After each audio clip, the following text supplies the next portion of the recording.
कृष्ण वंदे जगद्गुरुम्। 15वां अध्याय का चौथा श्लोक। ततः पदं तत्परिमार्गितव्य यस्मिन्दता न निवर्तन्ति भूयः तमेव चाद्यं पुरुषं प्रपद्ये यतः प्रवृत्तियः प्रसृता पुराणी। ऊपर कहे गए श्लोकों का अर्थ है, उसके बाद उस परमपद यानी कि परमात्मा की खोज करनी चाहिए जिसको प्राप्त होने पर मनुष्य फिर लौटकर संसार में नहीं आते और जिससे अनादिकाल से चली आने वाली यह सृष्टि विस्तार को प्राप्त हुई है। उस आदिपुरुष परमात्मा के ही मैं शरण हूँ। ततः पदं तत्परिमार्गितव्यम का अर्थ है, भगवान ने पूर्व श्लोक में छित्त्वा पद से संसार से संबंध विच्छेद करने की बात कही है। इससे यह सिद्ध होता है कि परमात्मा की खोज करने से पहले संसार से संबंध विच्छेद करना बहुत आवश्यक है। कारण कि परमात्मा तो संपूर्ण देश, काल, वस्तु, व्यक्ति, घटना, परिस्थिति आदि में ज्यों के त्यों विद्यमान हैं। केवल संसार से अपना संबंध मानने के कारण ही नित्य प्राप्त परमात्मा के अनुभव में बाधा लग रही है। संसार से संबंध बना रहने से परमात्मा की खोज करने में ढिलाई आती है और जब कीर्तन, स्वाध्याय आदि सब कुछ करने पर भी विशेष लाभ नहीं दिखता।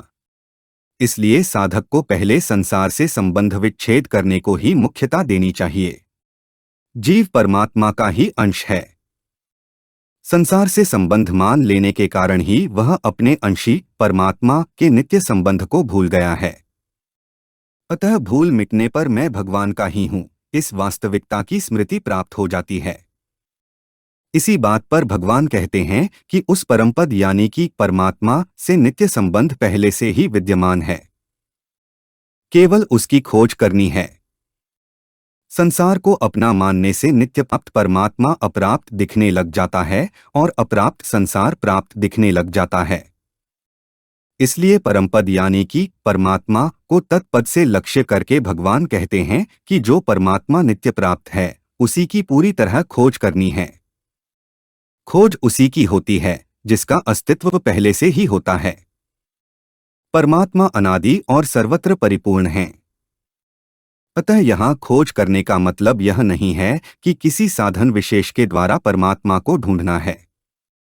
जो संसार यानी कि शरीर, परिवार, धनादि कभी अपना था नहीं, है नहीं, होगा नहीं, उसका आश्रय न लेकर जो परमात्मा सदा से ही अपने हैं, अपने में हैं और अभी हैं, उनका आश्रय लेना ही उनकी खोज करना है। साधक को साधन भजन करना तो बहुत आवश्यक है, क्योंकि इसके समान कोई उत्तम काम नहीं है, किंतु परमात्म तत्व को साधन भजन के द्वारा प्राप्त कर लेंगे ऐसा मानना ठीक नहीं, क्योंकि ऐसा मानने से अभिमान बढ़ता है जो परमात्म प्राप्ति में बाधक है। परमात्मा कृपा से मिलते हैं, उनको किसी साधन से खरीदा नहीं जा सकता। साधन से केवल असाधन यानी कि संसार से तादात्म्य, ममता और कामना का संबंध अथवा परमात्मा से विमुखता का नाश होता है जो अपने द्वारा ही किया हुआ है। अतः साधन का महत्व असाधन को मिटाने में ही समझना चाहिए। असाधन को मिटाने की सच्ची लगन हो तो असाधन को मिटाने का बल भी परमात्मा की कृपा से मिलता है। साधकों के अंतःकरण में प्रायः एक दृढ़ धारणा बनी हुई है कि जैसे उद्योग करने से संसार के पदार्थ प्राप्त होते हैं, ऐसे ही साधन करते करते यानी कि अंतःकरण शुद्ध होने पर ही परमात्मा की प्राप्ति होती है। परंतु वास्तव में यह बात नहीं है, क्योंकि परमात्म प्राप्ति किसी भी कर्म यानी कि साधन, तपस्यादि का फल नहीं है, चाहे वह कर्म कितना ही श्रेष्ठ क्यों न हो।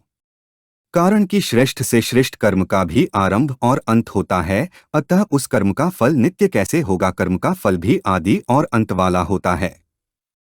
इसलिए नित्य परमात्म तत्व की प्राप्ति किसी कर्म से नहीं होती।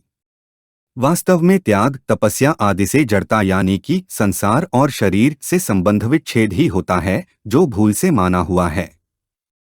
संबंध विच्छेद होते ही जो तत्व सर्वत्र है, सदा है, नित्य प्राप्त है, उसकी अनुभूति हो जाती है, उसकी स्मृति जागृत हो जाती है। अर्जुन भी पूरा उपदेश सुनने के बाद अंत में कहते हैं, मैंने स्मृति प्राप्त कर ली है।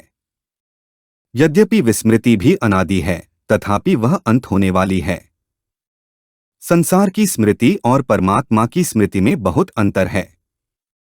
संसार की स्मृति के बाद विस्मृति का होना संभव है, जैसे पक्षाघात यानी कि लकवा होने पर पढ़ी हुई विद्या की विस्मृति होना संभव है। इसके विपरीत परमात्मा की स्मृति एक बार हो जाने पर फिर कभी विस्मृति नहीं होती। कारण यह है कि संसार के साथ कभी संबंध होता नहीं और परमात्मा से कभी संबंध छूटता नहीं। शरीर संसार से मेरा कोई संबंध नहीं है, इस तत्व का अनुभव करना ही संसार वृक्ष का छेदन करना है और मैं परमात्मा का अंश हूँ, इस वास्तविकता में हरदम स्थित रहना ही परमात्मा की खोज करना है। वास्तव में संसार से संबंध विच्छेद होते ही नित्य प्राप्त परमात्म तत्व की अनुभूति हो जाती है। यस्मिन्दता न निवर्तन्ति भूयः का अर्थ है, जिसे पहले श्लोक में ऊर्ध्वमूलम पद से तथा इस श्लोक में आद्यम पुरुषम पदों से कहा गया है और आगे छठे श्लोक में जिसका विस्तार से वर्णन हुआ है, उसी परमात्म तत्व का निर्देश यहाँ यस्मिन पद से किया गया है। जैसे जल की बूंदें समुद्र में मिल जाने के बाद पुनः समुद्र से अलग नहीं हो सकती, ऐसे ही परमात्मा का अंश यानी कि जीवात्मा परमात्मा को प्राप्त हो जाने के बाद फिर परमात्मा से अलग नहीं हो सकता, अर्थात पुनः लौटकर संसार में नहीं आ सकता। ऊंच नीच योनियों में जन्म लेने का कारण प्रकृति अथवा उसके कार्य गुणों का संग ही है। अतः जब साधक असंग शस्त्र के द्वारा गुणों के संग का सर्वथा छेदन यानी कि असत के संबंध का सर्वथा त्याग कर देता है, तब उसका पुनः कहीं जन्म लेने का प्रश्न ही पैदा नहीं होता। यतः प्रवृत्तियः प्रसृता पुराणी का अर्थ है, संपूर्ण सृष्टि के रचिता एक परमात्मा ही हैं।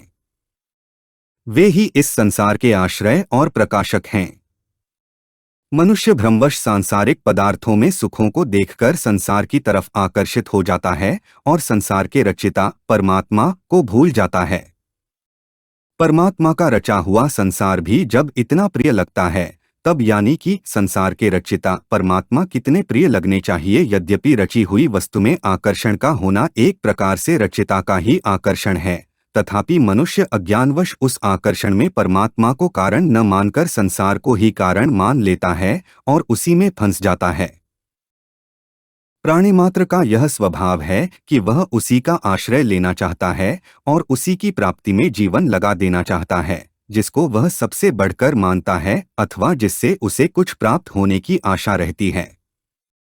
जैसे संसार में लोग रुपयों को प्राप्त करने में और उनका संग्रह करने में बड़ी तत्परता से लगते हैं, क्योंकि उनको रुपयों से संपूर्ण मनचाही वस्तुओं के मिलने की आशा रहती है। वे सोचते हैं शरीर के निर्वाह की वस्तुएं तो रुपयों से मिलती ही हैं, अनेक तरह के भोग ऐश आराम के साधन भी रुपयों से प्राप्त होते हैं, इसलिए रुपए मिलने पर मैं सुखी हो जाऊंगा तथा लोग मुझे धनी मानकर मेरा बहुत मान आदर करेंगे। इस प्रकार रुपयों को सर्वोपरि मान लेने पर वे लोभ के कारण अन्याय पाप की भी परवाह नहीं करते, यहाँ तक कि वे शरीर के आराम की भी उपेक्षा करके रुपए कमाने तथा संग्रह करने में ही तत्पर रहते हैं। उनकी दृष्टि में रुपयों से बढ़कर कुछ नहीं रहता।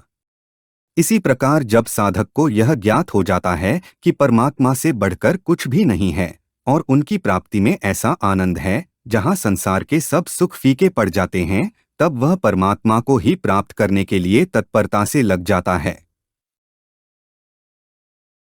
तमेव चाद्यं पुरुषं प्रपद्ये का अर्थ है, जिसका कोई आदि नहीं है किंतु जो सबका आदि है, उस आदि पुरुष परमात्मा का ही आश्रय यानी कि सहारा लेना चाहिए।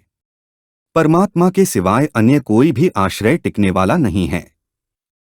अन्य का आश्रय वास्तव में आश्रय ही नहीं है, प्रत्युत वह आश्रय लेने वाले का ही नाश यानी कि पतन करने वाला है। जैसे समुद्र में डूबते हुए व्यक्ति के लिए मगरमच्छ का आश्रय इस मृत्यु संसार सागर के सभी आश्रय मगरमच्छ के आश्रय की तरह ही हैं। अतः मनुष्य को विनाशी संसार का आश्रय न लेकर अविनाशी परमात्मा का ही आश्रय लेना चाहिए। जब साधक अपना पूरा बल लगाने पर भी दोषों को दूर करने में सफल नहीं होता, तब वह अपने बल से स्वतः निराश हो जाता है। ठीक ऐसे समय पर यदि वह अपने बल से सर्वथा निराश होकर एकमात्र भगवान का आश्रय ले लेता है, तो भगवान की कृपा शक्ति से उसके दोष निश्चित रूप से नष्ट हो जाते हैं और भगवत प्राप्ति हो जाती है। इसलिए साधक को भगवत प्राप्ति से कभी निराश नहीं होना चाहिए। भगवान की शरण लेकर निर्भय और निश्चिंत हो जाना चाहिए। भगवान के शरण होने पर उनकी कृपा से विघ्नों का नाश और भगवत प्राप्ति दोनों की सिद्धि हो जाती है। साधक को जैसे संसार के संग का त्याग करना है, ऐसे ही असंगता के संग का भी त्याग करना है। कारण कि असंग होने के बाद भी साधक में मैं असंग हूँ, ऐसा सूक्ष्म अहंभाव यानी कि परिच्छिन्नता रह सकता है, जो परमात्मा के शरण होने पर ही सुगमता पूर्वक मिट सकता है। परमात्मा के शरण होने का तात्पर्य है अपने कहलाने वाले शरीर, इंद्रिया, मन, बुद्धि, अहम यानी कि मैंपन, धन, परिवार, मकान आदि सबके सब पदार्थों को परमात्मा के अर्पण कर देना, अर्थात उन पदार्थों से अपनापन सर्वथा हटा लेना। शरणागत भक्त में दो भाव रहते हैं, मैं भगवान का हूँ और भगवान मेरे हैं। इन दोनों में भी मैं भगवान का हूँ और भगवान के लिए हूँ, यह भाव ज्यादा उत्तम है। कारण कि भगवान मेरे हैं और मेरे लिए हैं, इस भाव में अपने लिए भगवान से कुछ चाह रहती है, अतः साधक भगवान से अपनी मनचाही कराना चाहेगा। परंतु मैं भगवान का हूँ और भगवान के लिए हूँ, इस भाव में केवल भगवान की मनचाही होगी। इस प्रकार साधक में अपने लिए कुछ भी करने और पाने का भाव न रहना ही वास्तव में अनन्य शरणागति है। इस अनन्य शरणागति से उसका भगवान के प्रति वह अनिर्वचनीय और अलौकिक प्रेम जागृत हो जाता है, जो क्षति, पूर्ति और निवृत्ति से रहित है, जिसमें अपने प्रिय के मिलने पर भी तृप्ति नहीं होती और वियोग में भी अभाव नहीं होता, जो प्रतिक्षण बढ़ता रहता है, जिसमें असीम पार आनंद है, जिससे आनंददाता भगवान को भी आनंद मिलता है। तत्वज्ञान होने के बाद जो प्रेम प्राप्त होता है, वही प्रेम अनन्य शरणागति से भी प्राप्त हो जाता है। एव पद का तात्पर्य है कि दूसरे सब आश्रयों का त्याग करके एकमात्र भगवान का ही आश्रय ले। प्रपद्ये कहने का अर्थ है मैं शरण हूँ। यहाँ शंका हो सकती है कि भगवान कैसे कहते हैं कि मैं शरण हूँ, क्या भगवान भी किसी के शरण होते हैं? यदि शरण होते हैं तो किसके शरण होते हैं? इसका समाधान यह है कि भगवान किसी के शरण नहीं होते, क्योंकि वे सर्वोपरि हैं। केवल लोक शिक्षा के लिए भगवान साधक की भाषा में बोलकर साधक को यह बताते हैं कि वह मैं शरण हूँ ऐसी भावना करे। परमात्मा है और मैं यानी कि स्वयं हूँ, इन दोनों में है के रूप में एक ही परमात्म सत्ता विद्यमान है। मैं के साथ होने से ही है का हूँ में परिवर्तन हुआ है। यदि मैं रूप एक देशीय स्थिति को सर्वदेशीय है में विलीन कर दें तो है ही रह जाएगा, हूँ नहीं रहेगा। जब तक स्वयं के साथ बुद्धि, मन, इंद्रिया, शरीर आदि का संबंध मानते हुए हूँ बना हुआ है, तब तक व्यभिचार दोष होने के कारण अनन्य शरणागति नहीं है।